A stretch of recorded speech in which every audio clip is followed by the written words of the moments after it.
Rook turned his head toward the door again, and Callie Ammons watched him do it from the office window, with a clipboard she wasn't using, pressed flat against her chest.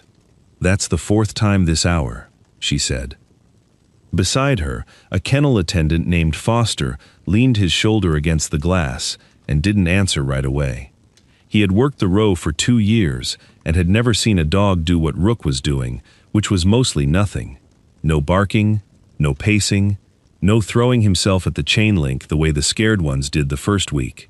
Rook lay flat in the back corner of his run with his chin on his paws, and every time the intake door opened 40 yards off, his ears came up and his head swung toward it like something on a hinge, and then, finding nothing, went back down.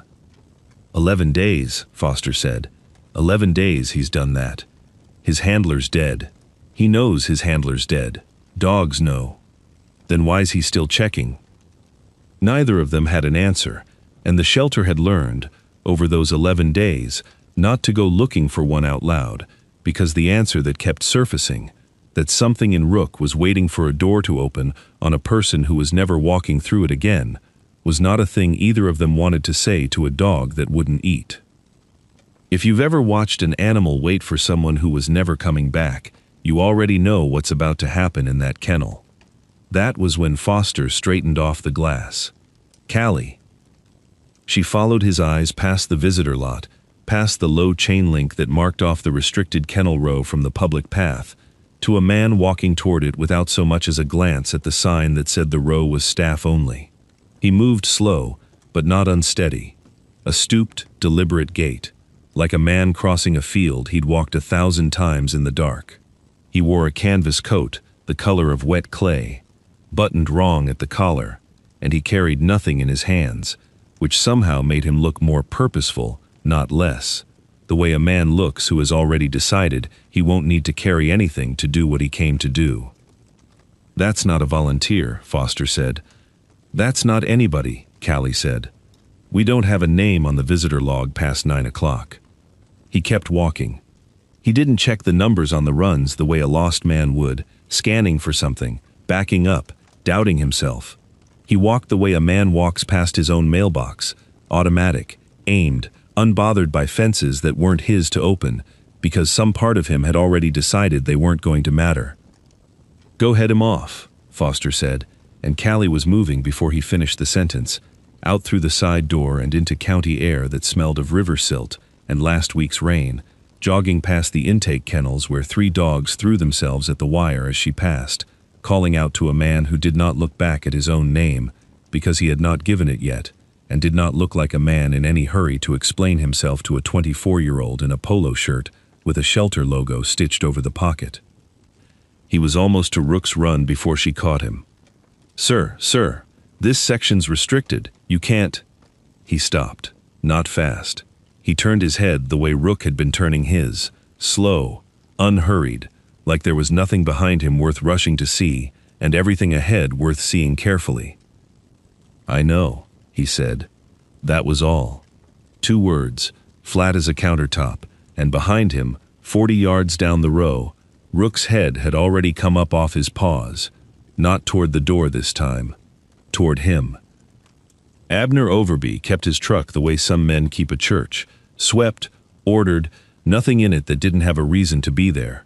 A half-ton the color of a dull nickel, older than some of the shelter's kennel staff, its bed lined with a scarred wood insert he'd built himself 30 years back, and never replaced because it had never once let him down. Behind the bench seat, wedged where it always rode, sat a canvas roll about the length of a man's forearm, buckled twice, the leather straps gone soft and dark with handling. He did not open it in parking lots. He did not open it for strangers. He had, in fact, not opened it in front of another living soul in some years, and the fact that he was about to was not a thing he'd decided yet, only a thing that was going to happen regardless, the way weather happens regardless of a forecast.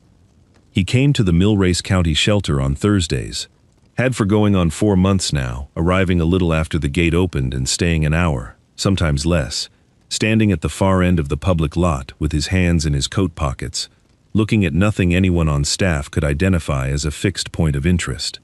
They had filed him without much discussion, under harmless and a little sad.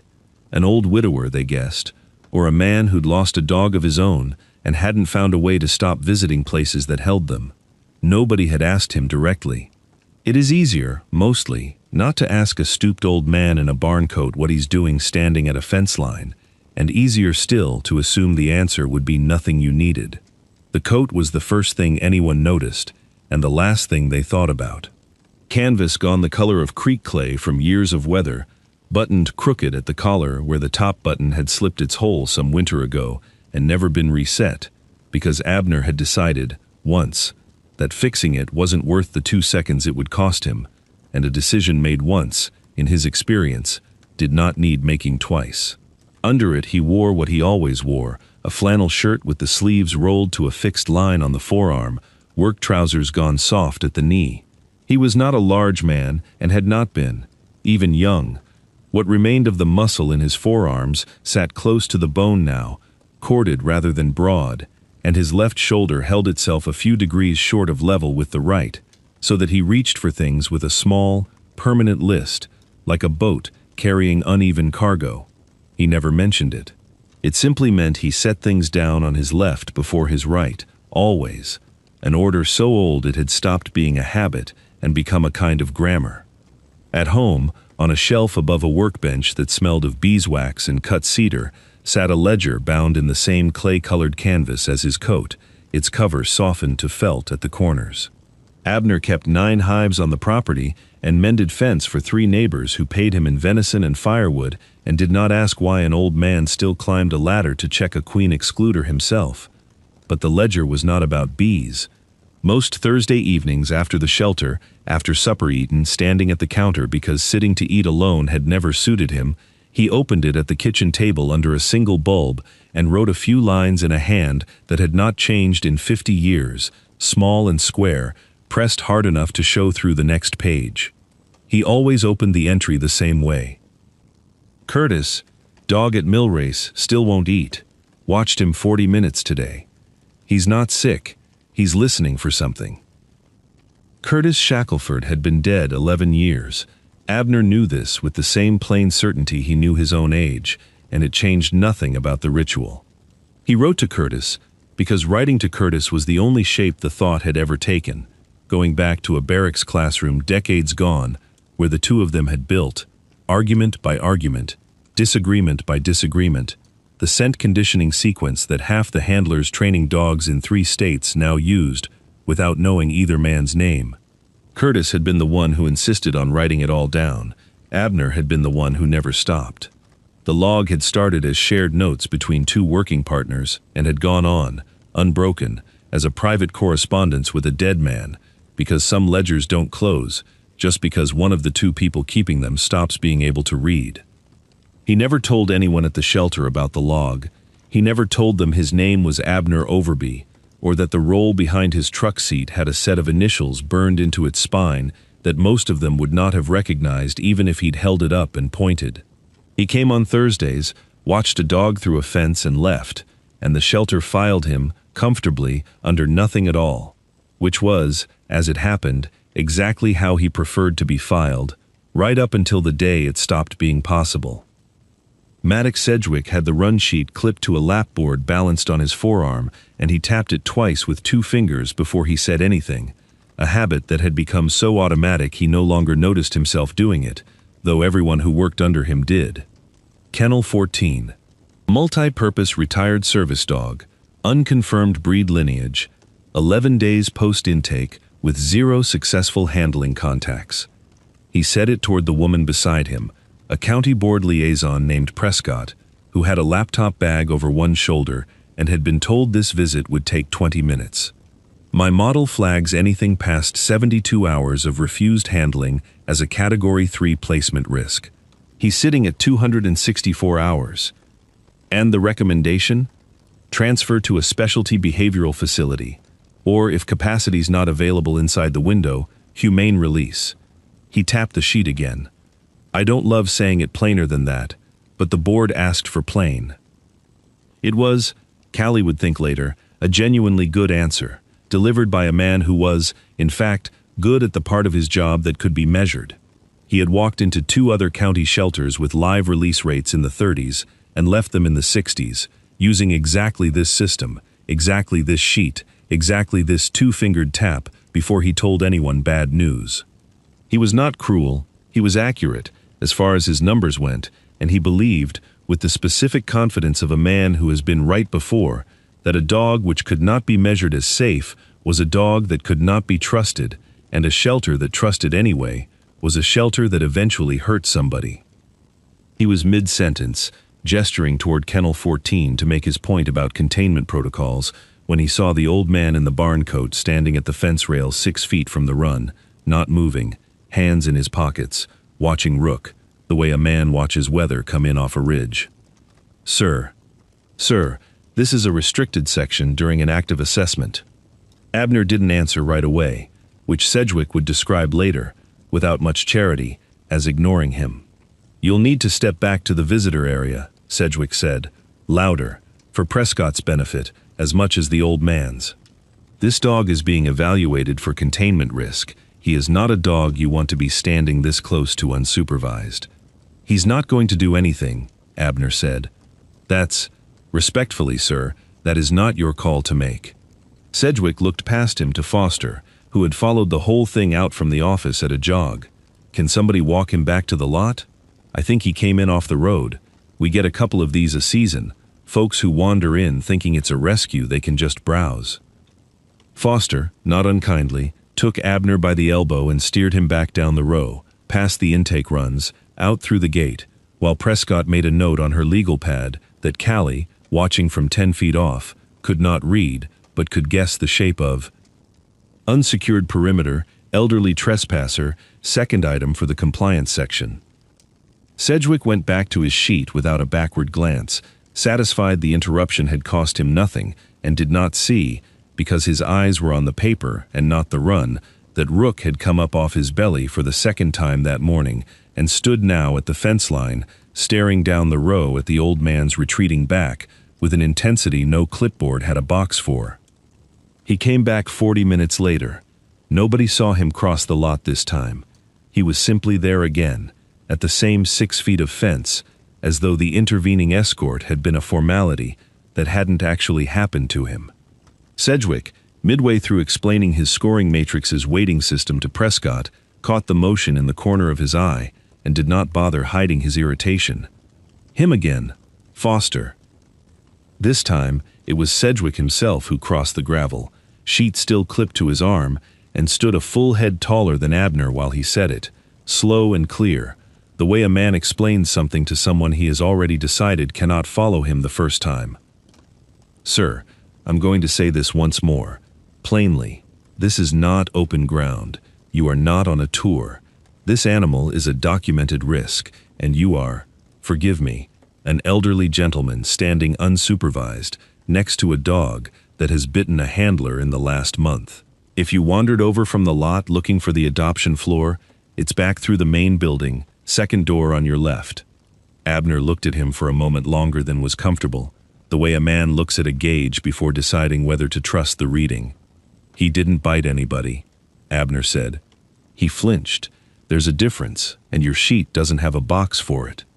Sedgwick's mouth opened, found nothing quick enough to answer with, and settled for calling Foster over a second time, and this time the escort was firmer, a hand at the shoulder instead of the elbow, and Callie watched the old man go without a word of complaint, watched Rook's head track him the entire length of the row until the gate swallowed him, and thought, for the first time since she'd started at mill race 6 months ago, that she had just watched 2 people get something backward, and could not yet have said which 2, or what. Callie found him on the visitor bench the next morning, sitting with his hands loose on his knees, looking through the chain link at Rook the way a man looks at a fire he built himself and trusts to keep burning without tending. She had come out to tell him, gently, that he wasn't supposed to be there either, and found she couldn't quite make the words line up in her mouth. "You're not from the county," she said instead. "No. You're not a volunteer. No. You knew that dog wasn't going to hurt anybody." Before Sedgwick said anything, "You said it like you already knew." Abner was quiet long enough that she thought he wasn't going to answer at all, which she was learning, already. was simply a thing he did. Not a rudeness, more like a man checking a level before he set a board down. "I've watched a lot of dogs wait on somebody," he said finally. "That's not a bite coming. That's a door he can't stop checking." She sat down at the far end of the bench, half expecting to be told to move along herself, and wasn't. For 20 minutes neither of them spoke. Rook lay in the same corner he'd claimed for 11 days, chin on paws, and every few minutes his ears would lift toward the intake door before the door had even made a sound, as if he were tracking something beneath the range of what either of them could hear. "He does that," Callie said, "before anybody's even come in, like he hears it coming." "He's not listening for the door," Abner said. "He's listening past it, for a particular set of feet." "Whose?" He didn't answer that one. Instead, he watched the dog's head swing, twice more, toward a door that opened for a delivery driver and then for nobody at all, and something in the set of his own shoulders, the permanent list to the left, the stillness above it, told Callie, before he said another word, that this was not a man guessing. "He's not scared of people," Abner said eventually. 11 days, not eating, not scared. Grieving does that. Fear doesn't sit that quiet. Sedgwick's sheet says risk category 3. Sedgwick's sheet's not wrong about what it measures. Abner's eyes didn't leave the run. It's wrong about what it's measuring for. Callie thought about that for the rest of her shift, turning it like a stone in her pocket, and it was the first time in 6 months at Millrace that anything a visitor said to her had outlasted the walk back to the office. He came back with the roll on Tuesday, 3 days ahead of his usual Thursday, and nobody stopped him crossing the lot, because Callie had told Foster, in a tone that surprised her by how sure it sounded, that the old man could sit at the visitor bench as long as he liked. He carried the canvas roll flat against his forearm the way a man carries a rifle he respects, and he did not go to the bench. He went to the fence outside Kennel 14 and lowered himself, slow, favoring one knee more than the other, until he was sitting on the concrete with his back against the wire, 6 feet from a dog that had not tolerated a human within 6 feet of him in 11 days. He unbuckled the roll the same way he always did, left strap first, then right, and let it fall open across his knees in one motion, the numbered fabric tabs sliding out in a row, each one worn to a different softness, some dark and supple from years of hands and scent, one nearly white at the edge from a single summer of hard use decades back. Burned into the spine of the roll, faint now, were 3 letters and 2 numbers that meant nothing to anyone at Millrace, and had once meant a friend's whole service record to the 2 men who'd built it. He didn't look at Rook while he worked. That was the first thing Callie noticed, watching from the office window, with Foster silent beside her. He laid the tabs out left to right without glancing down, the way another man might set a table from memory in the dark, and lifted the first one, the softest, oldest one, and held it loosely between 2 fingers, not offering it, not reaching, just holding it in the air at waist height and going still. A minute passed, then another. He began to speak, low, a string of the same handful of words repeated in the same order, in a voice pitched for one listener, and pitched to carry no urgency at all.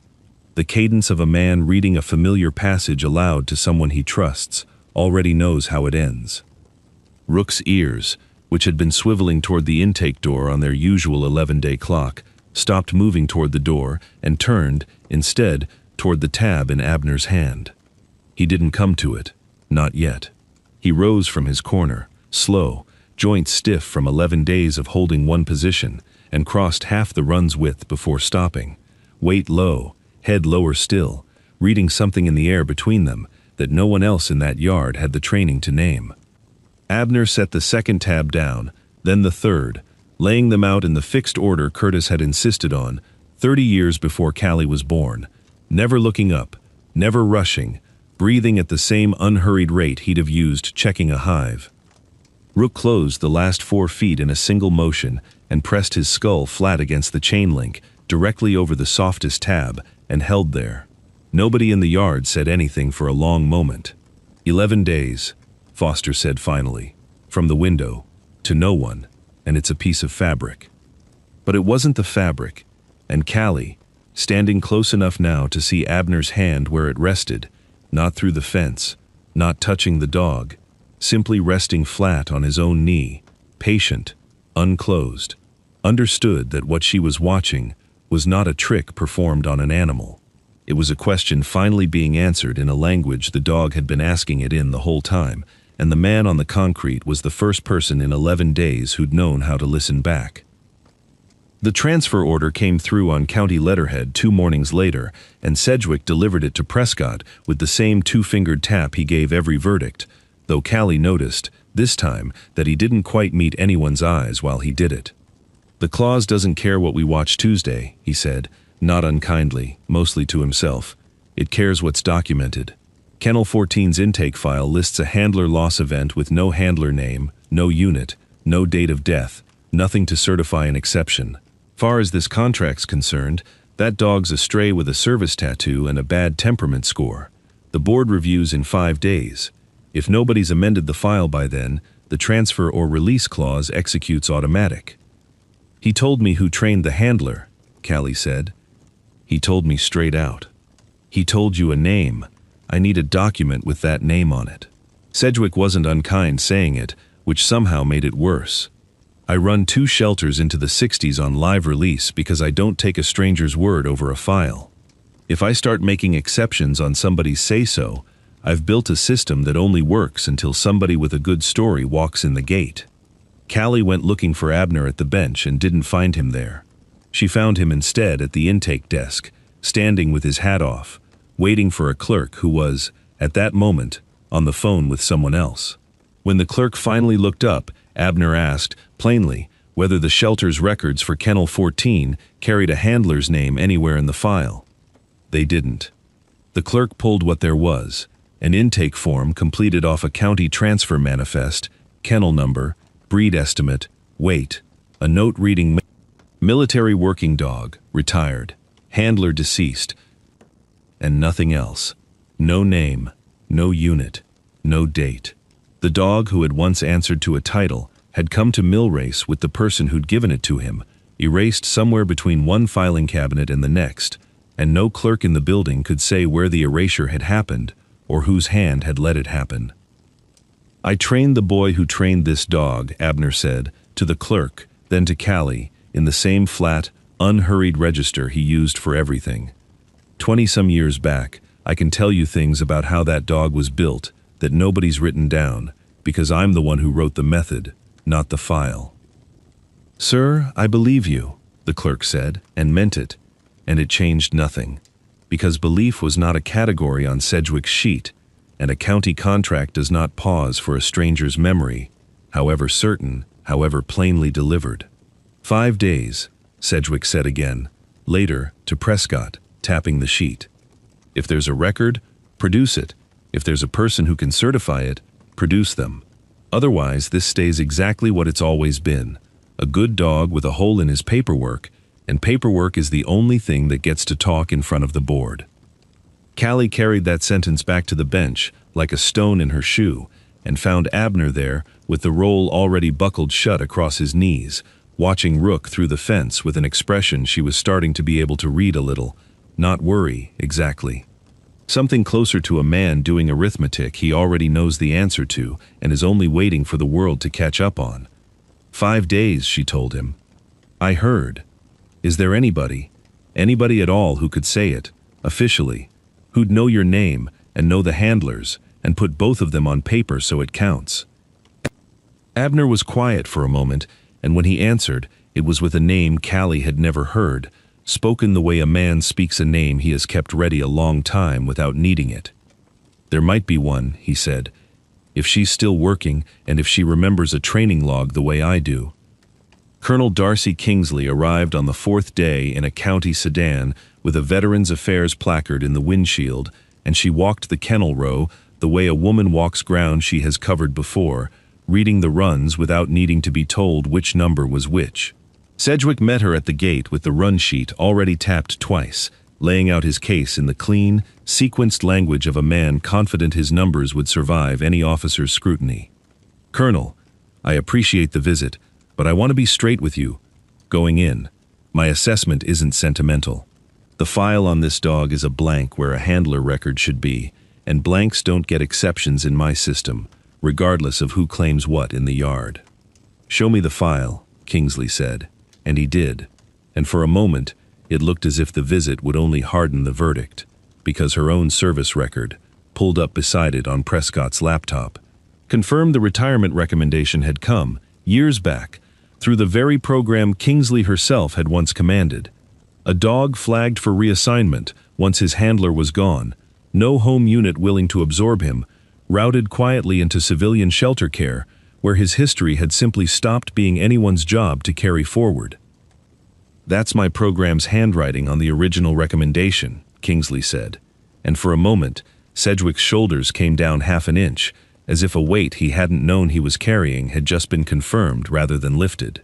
Which means my own record agrees with yours, Mr. Sedgwick. This dog was cleared for release years ago. On paper, I signed off on myself. It was Callie who brought out the log, not thinking, only wanting Kingsley to see there was more paper in the world than what the county held, a canvas-bound ledger she'd watched Abner set on the visitor bench that morning and, without quite deciding to, had carried inside when he stepped away to the truck.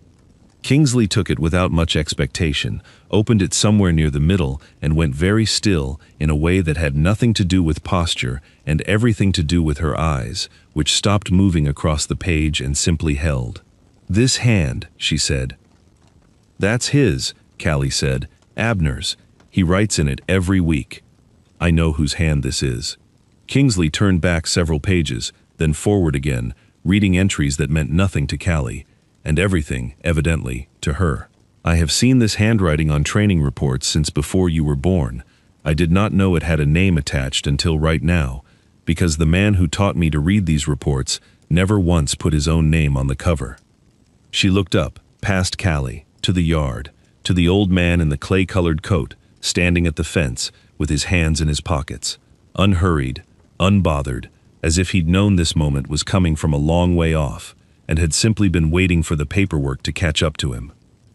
26 years ago, she said, I signed off on a young airman's transfer into the K-9 program.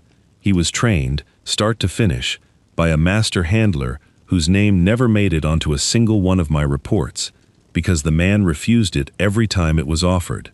That airman became this dog's handler. That airman is the one this file is missing. She closed the log, gently, the way you close something you intend to open again. I did not know, until 30 seconds ago, that the man who taught him and the man who has apparently been writing this dog's ledger every week for 11 days were the same person.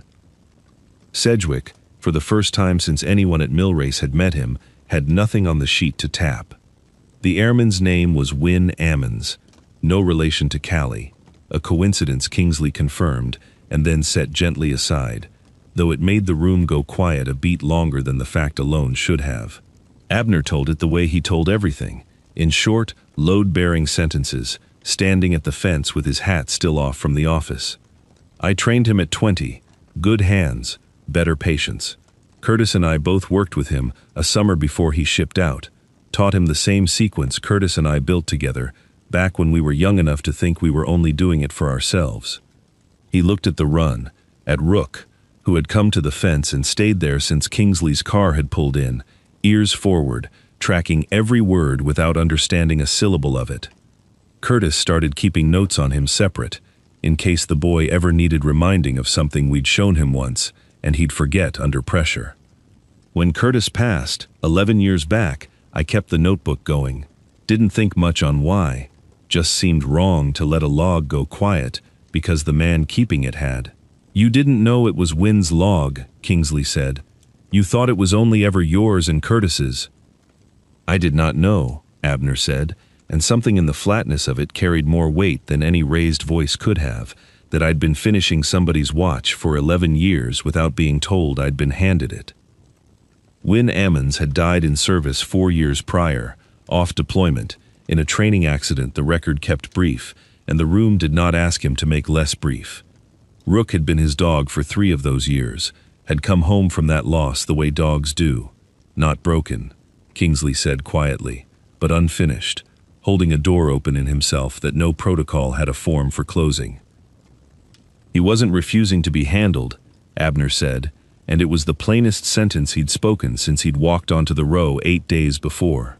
He was waiting for the one thing every handler's trained to believe down in his bones before anybody ever teaches him anything else: that somebody always comes back for you. Nobody in the yard said anything for a while after that.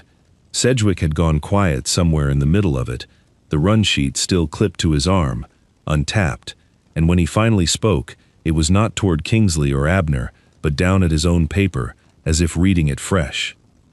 "My score waits days since handler contact," he said slowly. "It's never once asked whether the dog had a handler worth grieving. I built a system that measures the silence, and never once asked what the silence was made of." He looked up, first at Callie, then at the old man by the fence. "I owe you an apology I don't think fits on this sheet." "Don't owe me anything," Abner said. "Owe him." He nodded once, toward the run, toward Rook, who had lowered himself to sit rather than stand, watching all of them with an attention that had nothing frantic left in it. "Write the line in, wherever it goes, so the next dog like him doesn't wait 11 days for somebody to ask the right question." Sedgwick uncapped a pen, and on the sheet, under a column that had never before had anything written beside it, added 4 words in a hand far less certain than his printed columns.